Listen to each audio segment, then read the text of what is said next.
we're so glad you're joining us for Recap. I'm Caroline Derby, and this is not Roby Brock. Introduce yourself. People are looking right now and thinking Roby's really let himself go. No. My name's Alex Kenlin, and I'm a reporter here. Yes, you are. And Alex and I, just a little history on Alex and I. We really have always loved working together. I actually used to sit by Alex back in the day, in the very early days of my reporting in the newsroom, back in this area of the newsroom where the lights don't come on and it's very dark. And but Alex would brighten my day every morning, and that is what y'all will all find out about Alex, is that he can talk to anyone, and he will, and that's great, and I love that about him. So we used to chat back there. But then Alex is a great writer and also has a lot of knowledge when it comes to the state capitol and the politics, the world of politics in general. So Alex and I got to work on the legislative session together after our previous political reporter left. I was kind of thrown into it, and Alex and I, we went arm in arm through the session together. So that was great. And had a great time doing it. We really did. Yeah. Alex is on our web team, so he would make sure the information got out to everyone as quickly as possible, and then I would follow up with some more details on TV. So, and then Alex also makes TV appearances, has his own show. I'll plug that really quick. Tell us about your show. Make It Make Sense is also available on CTV. In fact, this week we're interviewing an author, Arkansas author who's growing in fame and somebody I've been fond of as a person for some time. And recently we talked about neurological diseases, and we just try to take things and help people understand what's going on, things that they might have heard of but not quite came to terms with. Making it make sense, everybody. Indeed. Well, we do want to get into Recap, which is our show today. Recap of, I like to do the state capitol, but of course a lot goes on nationally as well. So we'll touch on something a little bit later on in our show that revolves around national politics. But first, Alex, got to kick it off. The talker of the year, it feels like, the Franklin County prison proposal. Now, yes, and gosh, what a knot that's turning into. Yeah. And, of course, it has its opponents in the legislature, and that's why, in fact, it's not completely funded right now. And there's some indication that it's going to need more funding than what they first thought. And you actually know more about that than me. You were at the hearing this week. Yes, there was a hearing this week that really came from citizens who live in the Franklin County area. A group, Alex, that we've been following, it's called Gravel and Grit. They are a group of citizens in the Franklin County area and maybe even beyond who have come together opposing the prison. And they have been doing research on their own, essentially, of the prison and the prison process, how the state selected a site in Franklin County, what that looks like as well. It's been a really long process for the group of people to go through and dig up all of this information. But one thing they said in that hearing was that all the information that they presented to lawmakers was based off of Google searches and FOIA requests. And some of the information that they would like to know, they can't get. And that's why they went to lawmakers. So the way that they went about this, they went in front of the Joint Performance Review Committee. Mm-hmm. And it's just a review committee. They have the ability to subpoena people to come and testify, different things like that. We'll get into that in just a second as well. But Alex, it was a very informative meeting, but still a lot of questions and not many answers. And if you can loop all that together, a lot of information, but maybe not any hard answers to questions that lawmakers are asking. But the citizens, Alex, presented all of their information that they found when it comes to the Franklin County prison, starting back to when it was just an idea of a prison, right? Mm-hmm. And then went into site selection. Had some departments there who testified about site selection aside from the citizens in Franklin County. But Alex, really, I mean, it was a 4-hour long hearing, meeting, whatever you want to call it. And then no action was necessarily taken at the end of it. We can break it down a little bit more. But what was your initial reaction to the fact that lawmakers allowed citizens to come and to say, hey, we think there are a lot of problems here. We just want to let you all know about it? Well, obviously, there's lawmakers who don't want that prison in Franklin County encourage these people to speak up. And we certainly can't blame them. And I think we should do some scene setting here right now. This is a 3,000-bed prison. When it's completed, it will be the largest prison in Arkansas. Right now we have Varner and Cummins, and they're, 2.5 miles from each other. But and they're high-security prisons. But they're as full as they can be. And so this is the other part. I had a couple conversations now with the head of the Sheriff's Association, who I knew when he was a county sheriff. And I called him one day thinking he would explain to me that sheriff's departments made money out of holding state inmates. And he quickly disabused me of that view. Okay. And they don't. They lose money on these inmates. But what's really important, we have, I think, I'll say about 2,000 some odd state inmates currently in county jails, statewide. And there's 72 county detention centers statewide. So the problem is, because of those state inmates, people that are in on a misdemeanor don't get the jail time they've been assigned. They have to be released on their own recognizance, because you certainly can't release a state inmate on their own recognizance.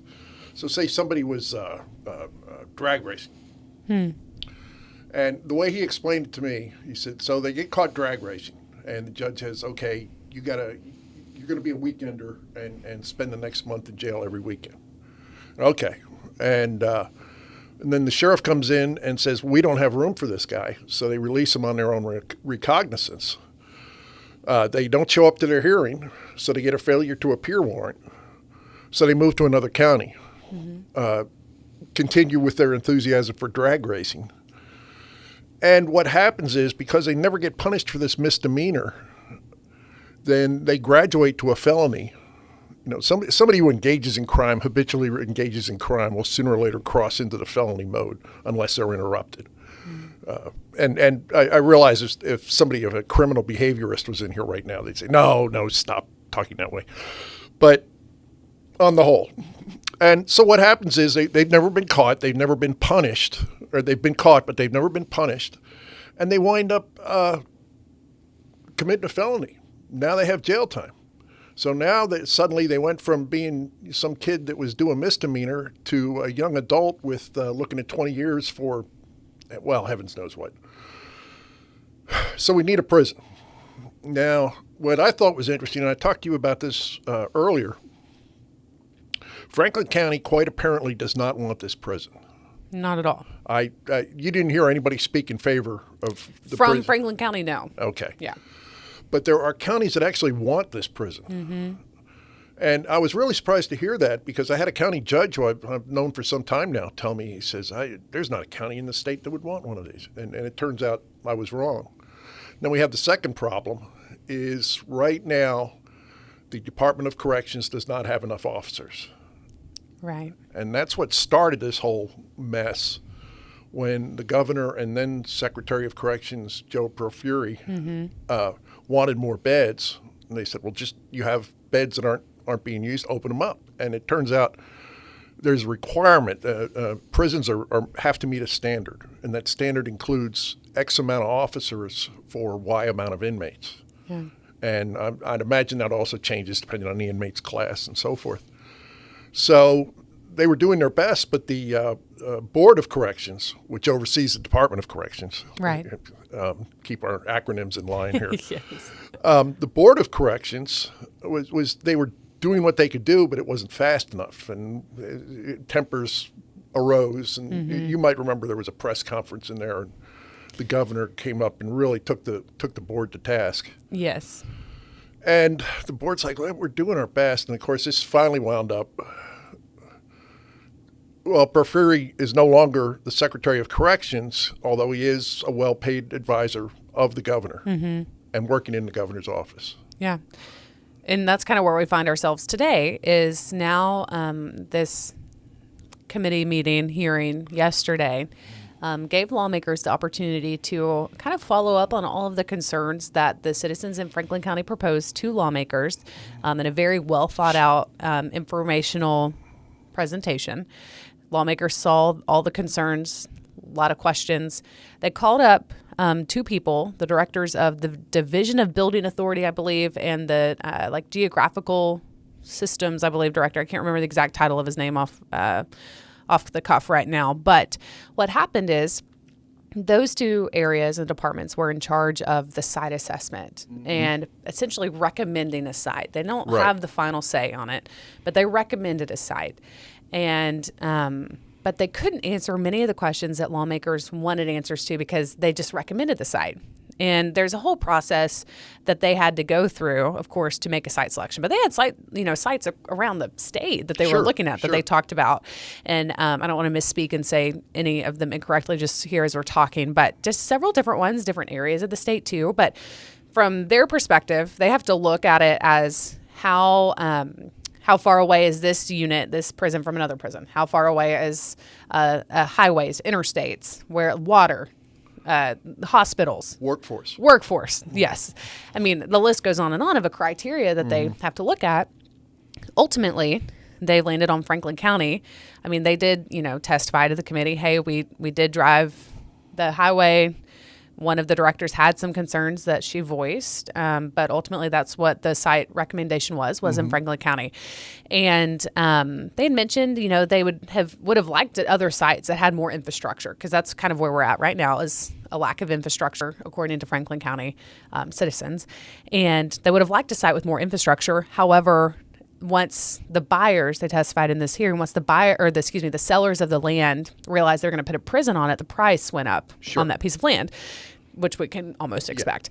Yeah. And anyway, so that's one of many reasons on how they ultimately landed on Franklin County. They did some original testing, but until you buy the property or get it under contract, you really don't know, maybe, or can't really get on there and do the drilling and do the well testing and a long list of things. But anyway, so lawmakers had a lot of questions, Alex, about price tag. Why didn't you check this? Why didn't you check that? Can you do this? Or can you tell me more about this? And those are questions not necessarily for them, but for someone that lawmakers in Franklin County believed could answer them. That was Joe Profuri. He was supposed to be there. The lawmakers asked him to be there, but he did not come. And which was very upsetting to some lawmakers, very upsetting to the people of Franklin County that he wasn't there to maybe answer some more of those questions. But they did try to a vote to issue him a subpoena, which would have forced him to come to the meeting at some point, maybe not that day, but maybe in the future, whatever it is. And that vote failed. But I think that's just a testament to the politics at play here, too, when it comes to the prison. But a lot to unpack there, too. I mean, Biddy Magnus, chairman of the Board of Corrections, spoke, as well as another board member, too, just trying to fill in a little bit of the gaps for lawmakers. But outside looking in, as I was covering this, I do think more questions came from lawmakers than maybe they didn't realize that they had before Franklin County citizens presented all of this. Well, and with that said, maybe we should take a second and talk about the water issue. Yeah. Because, and by the way, now that I've said water, everybody knows I'm from Pennsylvania. But that's funny. But water. I'm just kidding. Okay. On our next episode. Yeah. But they're not pumping very much water out of the ground there in their test wells. And it's certainly not enough water to support a prison. 3,001. Leave alone a 3,000 bed prison. Yeah. And just to be clear, it's all the water, not just drinking water, but people have to bathe and they have to wash. And, dishes and I mean, one of the other concerns, fire safety. What does that look like? I mean, do you need water around there? How far away are the nearest fire stations? Anyway, continue. But yeah. Well, but if I understand correctly, and correct me if I'm wrong, Franklin County doesn't want the prison plugging into their water system, whatever that amounts to. I think you're right. Yeah, but I don't know if I don't know the details specifically, but well, infrastructure to support a 3,000 bed prison is big infrastructure. I mean, I've been in water systems that support communities of 2,000, 3,000 people, and it's a sizable facility. Yeah. So it doesn't look good for this site right now, just because of its water availability. Yeah. Further complexifying this entire thing. Yeah, and I mentioned fire safety a minute ago, but the people who did this presentation, I mean, they were taking pictures of the nearest fire stations. I don't think there are enough firefighters in the area. I mean, a lot of those around that more remote rural area, they're volunteer firefighters. Sure. So if something, which, appreciate them, obviously, but if something were to happen at that prison, what does that look like in putting that out? And you mentioned water workforce. Franklin County doesn't believe the workforce is there to provide it. However, when they were doing the initial site assessment, the people from those two departments that I mentioned, they were talking about pulling workforce from Fort Smith, maybe even into Oklahoma, those surrounding areas. Some people believe that can happen. Some people don't believe that can happen. But what I gathered and just reporting on this from the lawmakers who are Republicans, who do support the prison. Jim Wooten, Representative Jim Wooten said it best, I think, when he was trying to represent how he felt, was he believes they need a prison. He just doesn't believe this is the right site. And yeah, I think you said it all right there. And by the way, probably in western Arkansas would be the best place for it. Apparently, especially in northwest Arkansas, if you have a state prisoner, it's a long drive to get them checked into the Arkansas Department of Corrections. Yeah. And if we had a prison over there where you could check prisoners in, it would save a lot of time. And I don't remember where I came up with that, but in some of them, I think that thousands of pages that have been written about this. Yes, I do think that you're correct in that. And that's one of the things they mentioned, too, at the site assessment is figuring out a place that would help the Department of Corrections, too. So interesting to see how the rest of this will unfold. But Gravel and Grit, the name of the group that presented their final thoughts, they just wanted it all on the record. Sure. They obviously would hope, in their view, that the prison would change locations. But Adam Watson, who is the director of Gravel and Grit, told me in an interview afterwards, at the end of the day, he's glad it all got on the record. People can go and watch what they found. And then also he just hopes that it's not the end of the conversation. Sure. And let me, I'll make a quick point. Yeah, go for it. Before we get off prisons. Yes. Arkansas has a recidivism rate in excess of 49%. So they did pass some legislation in the last session to really work on that, to really do something about that. But so here's another argument. We need a prison, and our prisons are already full, and then we have people making bad decisions. Now, why that happens, that's a whole episode unto itself. Mm-hmm. But it's something we have to think about as we're talking about this big picture prison thing. Yeah. As we kind of move into our next topic, it really plays into Franklin County as well. State Senator Gary Stubblefield passed away last week, 74 years old, represented parts of the area in which the Franklin County Prison is supposed to go. A lot of people in that area of the state. But he was honored in the state capitol rotunda on Thursday of this past week. And he is an opponent of the Franklin County Prison. Him, along with, I think of, off the top of my head, State Senator Brian King, some of the bigger leaders in the push against the prison. And Stubblefield was, of course, fairly outspoken about his opposition. But I didn't realize it, and researching him after his death, that was a man dedicated to public service. Yes. He'd served on the Quorum Court prior to that. He'd served on school boards prior to that.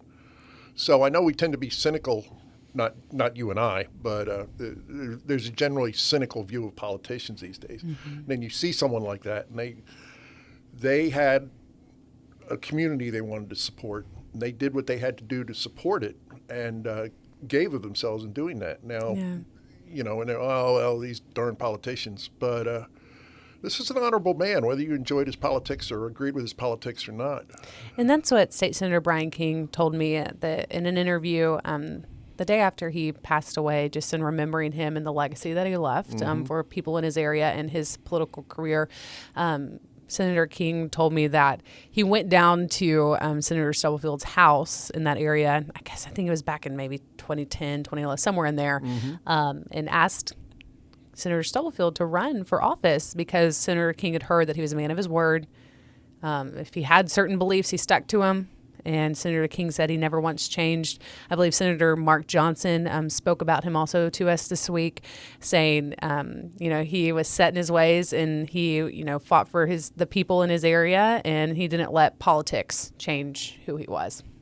And you really have to admire that. And I think he's one of the, dare I say it, one of the old school conservatives of Arkansas. And he was a force. He made a mark. He did. He sure did. Moving in now from our state capital to national news and political news, politics, if you will. I'm sure you all are well aware of what have happened with political violence this week and the death of Charlie Kirk, a conservative activist, if you will, a conservative influencer, the founder of Turning Point USA, which is a youth conservative organization. Just he, held different conferences, chapters across the nation too with that organization. He passed away. He was shot and killed this week at one of his. He would go to college campuses and debate and get his point across. Opening day of his tour, as a matter of fact. Yeah. Yes, shot and killed on Friday. Law enforcement officers released more information about who killed him. It was a 22-year-old from Utah who they believe killed him, the alleged killer. 22-year-old from Utah, FBI Director Kash Patel announcing that, he believes this is the shooter. But Alex, and just listening to that press conference, and even really before that, just, it is a devastating thing that has happened. And I think it's just important to remember his family right now, thinking about them as well. And I know that this is just a terrible thing. Well, I'm going to play the. Yes, it's quite a terrible thing, and quite shocking. Whether you agreed with Kirk's politics or not, I don't think shooting people is an appropriate way to engage in political debate. Here's my concern. I'm about to play the graybeard card. I remember when President Kennedy was shot. It was a shocking event for the nation, and I was a kid, of course. I was 50. No, I was a child, and it was just amazing to us to see this unfold. Okay, so there was that. But what followed was a period of political violence that, by the way, led to his brother being killed when he was running for office. George Wallace, a very controversial figure, was shot and spent the rest of his life in a wheelchair. I could go on. Well, Martin Luther King, of course, Dr. King. Yes. So Kennedy's assassination launched a period of political violence, of political assassination. And we'd gotten away from that. But now we're in an era of, of course, people have their brand these days, and personalization of politics, identity politics. And this is not a good place for us to be in as a nation right now. And I think there's some reason for cooler heads to prevail, and somebody to ask that we maybe step back from this a little bit.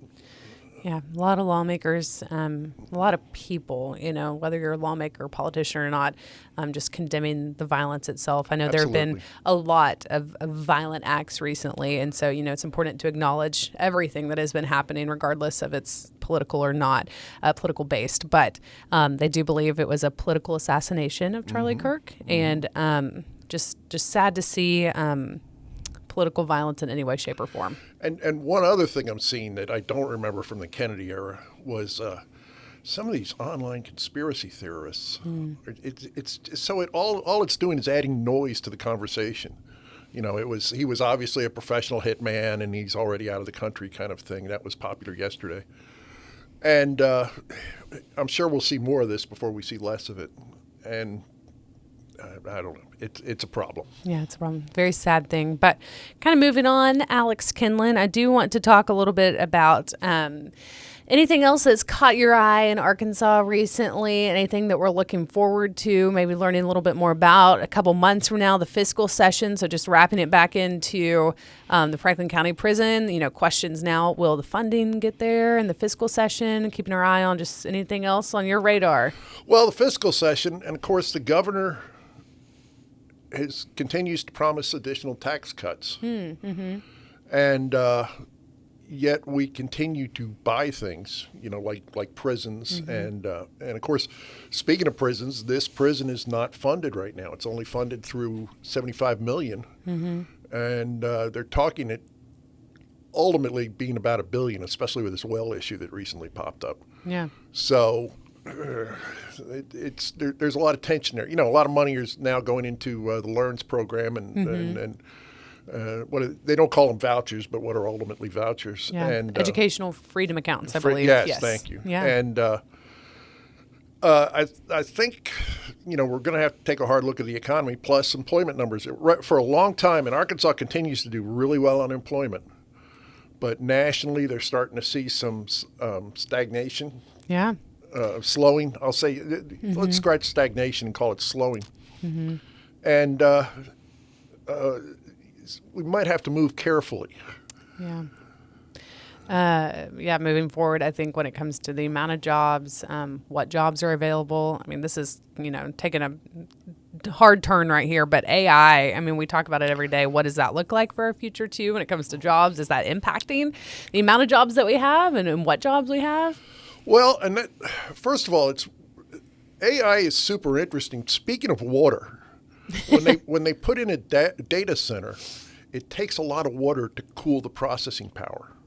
And if you don't believe me, Microsoft paid a fortune to get 3 Mile Island put back online so it would have enough power to supply its data centers. And how do we cool nuclear reactors but with water? So it's very resource intensive, and there's a lot of talk of it changing even our jobs. That sometime in the future there'll be 2 robots sitting here. I'd like to think that would not. Yeah, I would. Yeah, do the. Okay, I'm not going to do the robot. Okay. But I hope not. Yeah. I'd like to think the personal touch is somewhere in the equation. Yeah. But on the other hand, I remember when 45 RPM records were the be all to end all. So. The robot's probably not going to do the robot for you all. So that's only real humans will do the robot. So that's why you need. Well, which brings up the question about programming a robot to do the robot. There's a lot to be concerned about. There's a lot. Yeah, we could talk. We could recap robots next time, Alex. But do want to do a quick plug for a new endeavor for KRK4 News and Fox 16 News starting on Monday morning at 4 a.m. tomorrow morning. We have 2 brand new morning anchors. Very excited for them. You know them, you love them. Jessica Rockwell and Gary Burton Jr. will start to lead the morning team on Monday. Sincere Tonsil is going to lead our noon show, and then in the afternoon, very excited to announce I will be the 4 p.m. anchor. Thank you, Alex, and very excited for that. I will still be able to do some political and capital reporting at 5 and 6, so being able to kind of stay in touch over there is I'm excited about, as well as continuing to do the CTV show. And Alex Kinlan is going to be coming on the 4 o'clock a little bit more for us and just kind of talking about whether it's state politics or national politics. And I think Alex has a lot of knowledge in that area, and the 2 of us together talking about it can be great as well. So Alex, looking forward to you coming on. I always enjoy working with you. Well, thank you. I'm very happy to do it and to be with you too. And, whether it's a national political story that Alex can break down, what does that mean for Arkansas? We're going to have a lot of really cool conversations coming up on KARK4 News at 4 p.m., not a.m. That's where Jessica and Gary are, but 4 p.m. is where I will be. So, Alex, happy to have you on Recap today. Caroline, thank you. I hope we have another opportunity to do this. I bet we will. Appreciate you, and tune in next week for a recap of all things politics. We'll see you next time.